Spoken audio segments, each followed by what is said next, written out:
was great, wasn't it?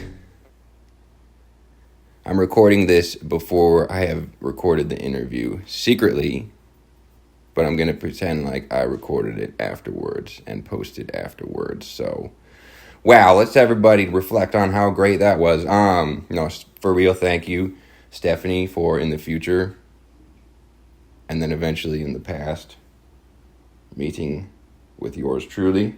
Hope to do it again sometime. You are listening to the Secret Restaurant Podcast, and today's throwback episode is taking place in real time. Woo! Today's throwback episode is throwing it back to the future. Trademark. Am I going to get sued? It's throwing it back to the future in July, maybe 16th or 17th. Unsure, but regardless, you are hearing it first. You are hearing it now. I don't know. All right, I'm losing it. We've got a great show today. My cat is here meowing from the top of the steps at me. Let's see if I can get a little audio of that. She's probably going to stop the second I go over there. Meow. There she is. What have I been up to? I started watching that Slow Horses show for the second time because once again, I am spending all my time with my parents. The thing I like about my parents is that I get older, but they stay the same amount older than me. The thing I like about my parents, I get older, but they stay the same age difference between me and them. Goddamn thing I like about put this Slow Horses show at the solid top 5 of dramas that I've seen on television. I have watched through all of them that are out, but there is an anticipated 5th season. It's funny though because you can't give everything 100% praise. You got to be a little critical. I'm wondering if since this show takes place in London, it's like a show about British intelligence, like James Bond shit. And it takes place in London.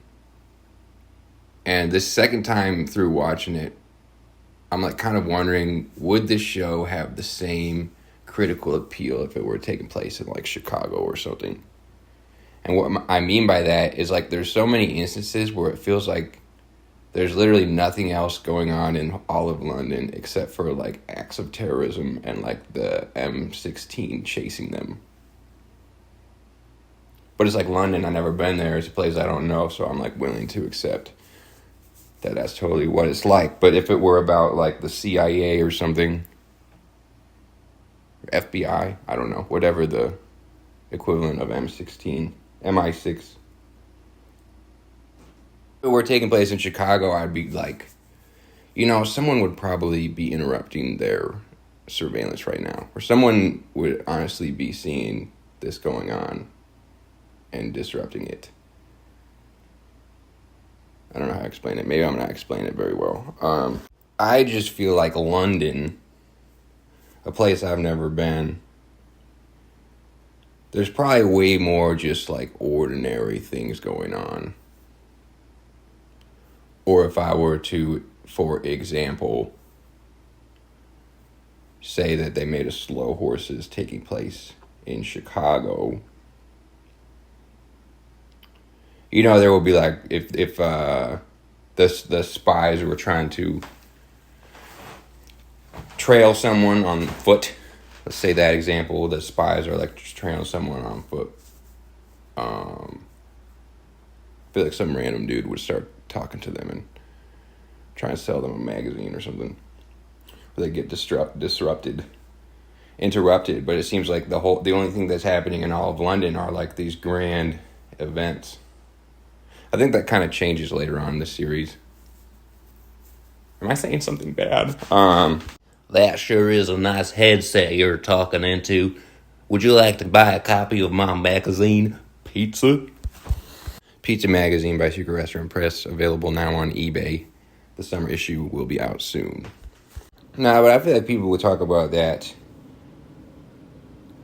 already, people with a British accent in films are seen as more intelligent or something.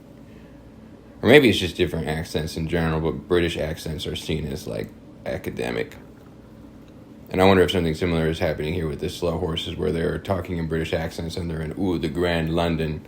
And so it's easier to ignore that, like, basically the script itself, aside from the spectacular acting, aside from the great building throughout the episodes and the excitement of the suspense and action and all that, there are aspects of it that aren't too different than just like a blockbuster film that would probably just get mediocre reviews. In the way that the characters are kind of focused on things without the actual setting of it coming into play. You know, not everything can be like Batman and Gotham City playing such a huge role in the narrative in Batman. So yeah, I'd go Slow Horses. That's one of the top 5. I'm going to go Severance on the same record label. Same record label as Slow Horses, Severance, even though there's only been 2 seasons. Gotta go Sopranos. The Wire. That's what everyone says, but that, you know, come to think of it, The Wire was great at having the city and the randomness of a city come into play in the scenes, and like the surveillances and what's going on around the characters that are important. I'll have to keep watching Slow Horses and see if they do more of that later on. But The Wire was like just an examination of the whole city, and you would see aspects of the city that didn't really have anything to do with the direct conflict at hand, but it would still be a part of the environment.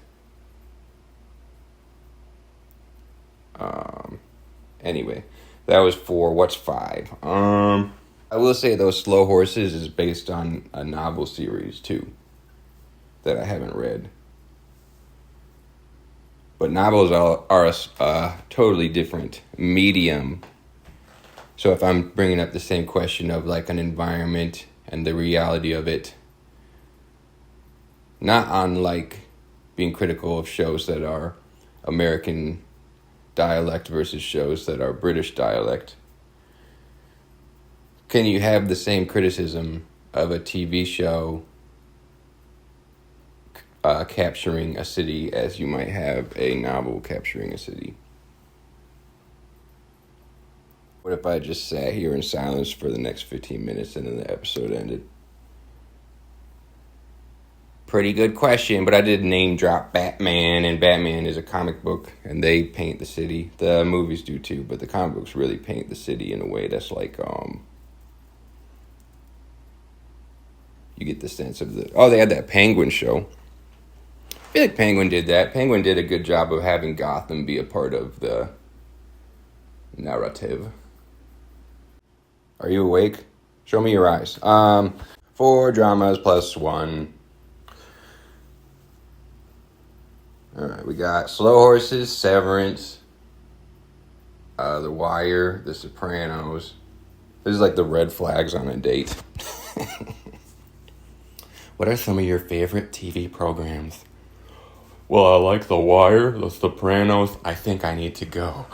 One thing I can't get into are period pieces of, like, when I think of period pieces, I think of old ones, like, about, like, the 1800s and royalty and shit. I can't stand those. They're so boring to me. I know period pieces can also be like a 1970s period piece or something, but Ariel's always watching those or trying to get me to watch those, and I will last like 2 scenes and then it's like, oh my god, I can't stand this. So I guess it's good, we got Slow Horses on there, so it's not a British thing. It's more a different era thing. They always think they're so fucking smart. You know what's the British accent of reading and writing is using like a fancy font. If you guys ever start a magazine that you read submissions for, if you become an editor for a magazine, you read submissions. If someone sends you a submission with like a really interesting font, first thing you got to do is you got to change it to like the most boring font ever. And then they won't be able to fool you. If they're using that fancy font in their submission, it's because their writing is hiding something. It's only the ones that are completely plain Calibri. What are the other ones? Yeah, the ones that aren't pointy. You got to use a round font, and that way there's no hiding behind the font when you read it. And then there can only be the truth of the writing in front of you. Gonna go Fargo. Non sequitur. Fargo. That was a great show. All the way through. I would say the first season is the least good. Thought the first season was decent. But by the most recent season, the fifth one, with that lady from Ted Lasso. Man, yeah, I bet you she has like a huge career. I don't know what she's been in since then, because that just came out a couple of years ago, but year or two ago. But she's, I feel like she was definitely a standout character in. I'm gonna look up her name while I'm talking. She was definitely a standout character in Ted Lasso, but I don't really think she was given the opportunity to impress, so to speak. Because just because of who her character is in the show. But her name is Juno Temple. And she's 35. She's 3 years older than me. Gonna make a list of all the actors who are close to my age and see if I can even get to 40. 40 people. This again. Talking about this over and over. This guy. But no, in the 5th season of Fargo. Dude. Yeah, that was like Grammy level. Get my awards wrong. Get my awards wrong. She should have won a Grammy for her performance in Fargo. She earned a Primetime Emmy and a Golden Globe. So there you go. I think I'm going to swap out Severance as an honorable mention, since there's only been 2 seasons, and I think the best is yet to come for that show. Despite its already perfect track record. But I think I'm going to swap it out as an honorable mention. I'm going to put Breaking Bad.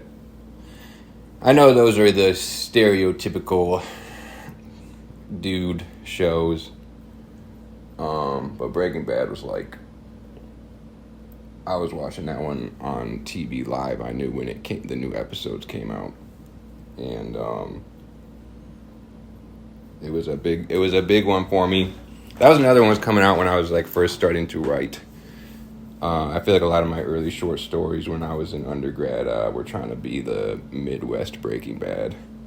The Midwest rural Breaking Bad. And then I didn't get admitted into workshops, probably because my short stories were too violent or something. I don't know. Back in the day when you were a late teen to early 20, and your brain was not fully developed, and you were still trying to be an intellectual in any way possible. But yeah, if I were Juno, girl, let me tell you. Girl, let me tell you what to do with your already successful career. No, dude. I feel like Ted Lasso is probably where the riches are at. It's just, I don't know. I think it's just okay. Fucking smiley face show, that's for sure. Juno, listen to me. You gotta let Ted Lasso go. You got a great future ahead of you. Think of what you did on Fargo and think of the potential that you have in the future. And Ted Lasso was nice. We all know he's nice. But honey, he is holding you back. All right, that's enough. You know what? I'll write you a script. It'll be the Midwest Breaking Bad. Oh, dude, that's Fargo. The Fargo is the Midwest Breaking Bad. Damn it. All right, that's enough of that. Fargo. Okay, let's do some honorable mentions. I mean, Ozark's. You know, I'm critical, and shows are great, and people have different opinions, and I'm an idiot. Who has never had any even like relative resemblance of success. But I thought Ozarks was good in the beginning, maybe 2 seasons. I didn't like the ending of it. I didn't like the switch from heroes to just about every character was unlikable at the end of that show. But I'll give it an honorable mention, shout out, perhaps the top 10 nominee. I haven't seen all of Mad Men. I know that one is pretty solid. I've seen maybe 3 seasons, and then I've seen later episodes of how much they go through the time period of how they go into I can't remember, maybe it goes into the 70s or 60s. I can't remember what decade it gets into. So that's pretty cool, pretty layered, long-term storytelling. Riding through this world, alone. With the devil thing. Yeah, I liked Sons of Anarchy. This is 1 day late, or 2 days later. It is in the future, just like I promised. I predicted the future. And now it is the future, just like I predicted. I'm imagining everyone just turning this off right now. Yeah, that podcast is weird. I don't know what he's talking about. But yeah, I had to stop it, and now it is in the future. Did I say what show I was singing the chorus of? It's Sons of Anarchy, or that's the theme song. I liked that one. I think the acting and the actors in specific are like great. Really a lot of talent in that show, but I don't know if the script really holds up to the shows I mentioned in the top 5. I'm going to stop talking about television, though. One of these days I'll start talking about books again, but as I mentioned, dude, I never read that much in the summer. I struggle to read in the summer. There's no reason to, really. There's no reason to read a book in the summer.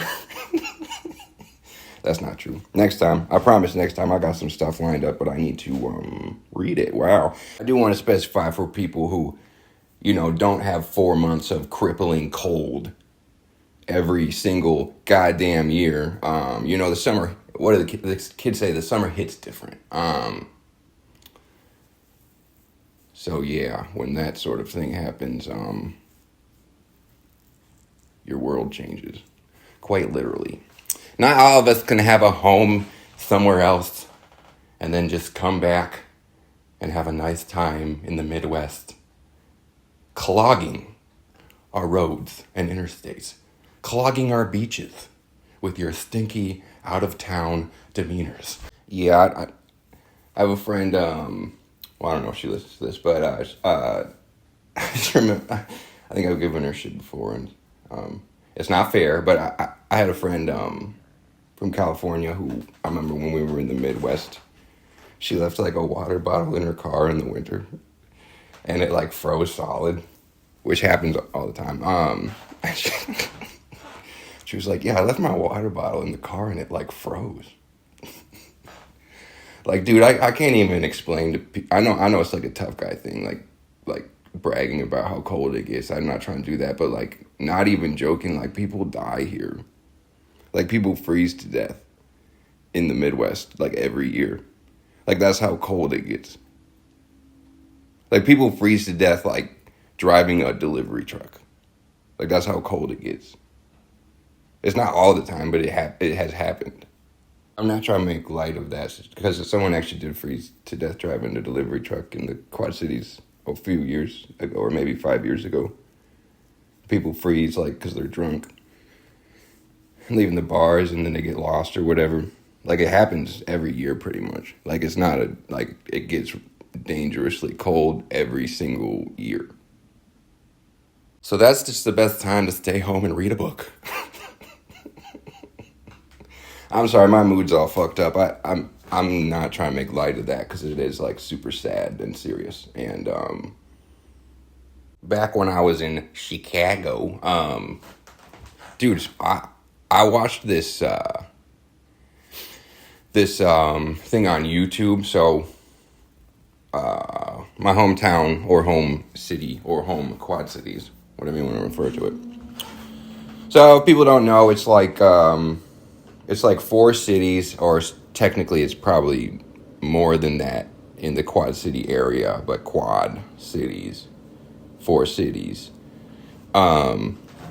The main ones, it's like two are it's on the Mississippi, on the Iowa Illinois border. I don't know why I'm telling you all this, but I'm going to. So it's like Bettendorf and Davenport are on the Iowa side, and then on the Illinois side it's Rock Island and Moline, and then there's also like East Moline and I don't know. It's anytime anyone asks what's up, what are the Quad Cities, it's like a different answer. But anyway, I grew up in Davenport on the Iowa side. Just so you know, I don't know why you need to know that, but I was on YouTube and I found there's like a huge documentation of Rock Island's football team from the 90s. It's like super badass, dude. I think the years were like their did I say high school? Like Rock Island's high school football team. And then there's like these crazy documentaries, must have been made for the school or something, but they're on YouTube now. And it's covering like their season. So if you just look at like Rock Island football, and then I think one of them was maybe 96. I don't remember the exact years. But I was watching those, and it's like, I mean, it's probably more special to me because I go to Rock Island all the time since I was a kid. And it's like close to me. But like I was born in 92, so it's not like I was like remembering this. But I think they actually had like I think their team had like a pretty good run at Illinois' state championship, which is obviously a huge deal. Like Illinois, dude. Illinois is like huge. The population of Iowa is like the same size as the population of Chicago. I think it's the same size, if not Iowa's smaller. Like the city Chicago. Anyway, I found these documentaries that must have been made by someone at the school or someone put them together.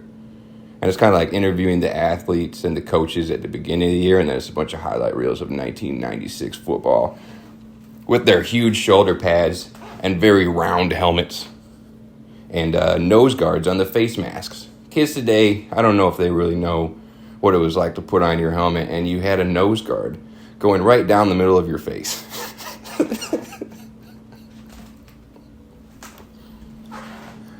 Dude, that was terrible.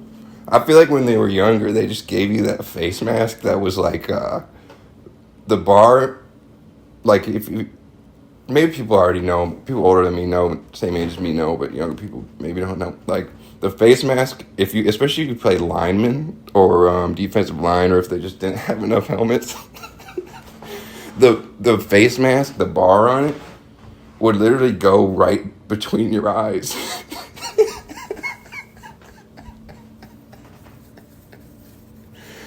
Oh my god, dude! Why did? Is it so that like people literally can't take two fingers and poke you in the eye? Yeah, I used to live for football though. I think I played from when I was like 9 until I played through my sophomore year of high school. I didn't ever play varsity, or I I dressed varsity one game, but my school was small. My graduating class was only 125 people, so it was basically like not anyone could play any sport. Obviously, like you have to actually be able to play it.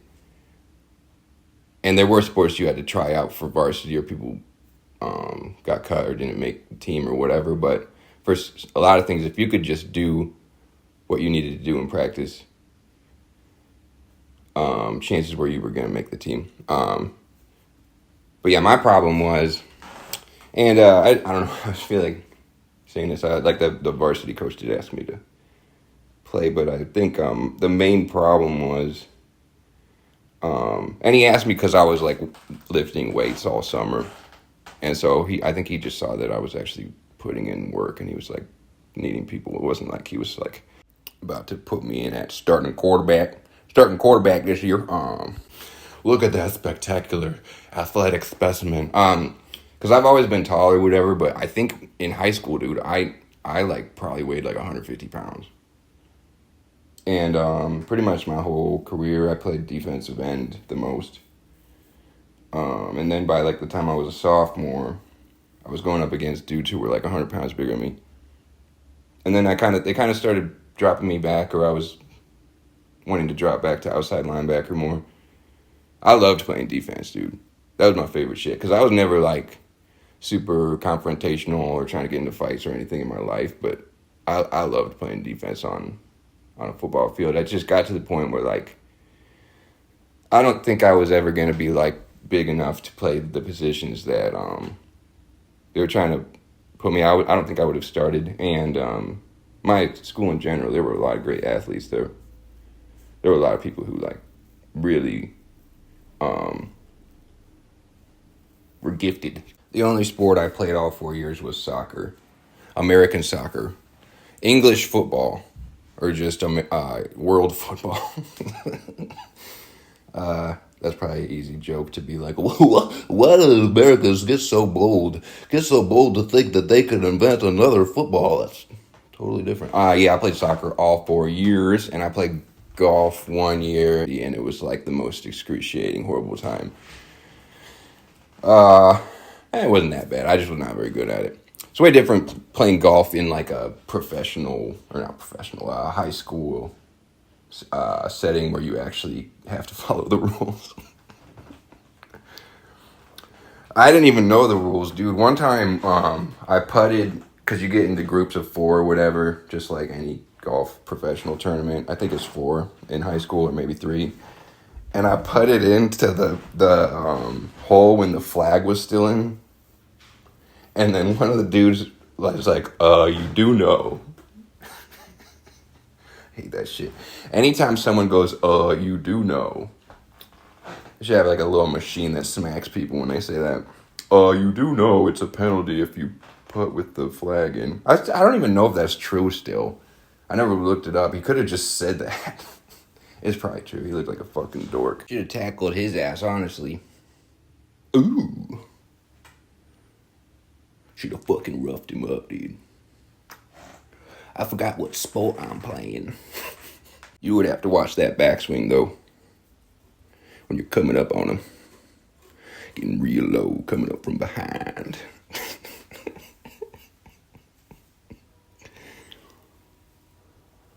Nah, it's more cinematic to get him while he's swinging like an iron or something, but I wind up taking one to the chin. Probably better to get him while he's putting, I think. Less risk of all that. Take that shoulder right through the groin area.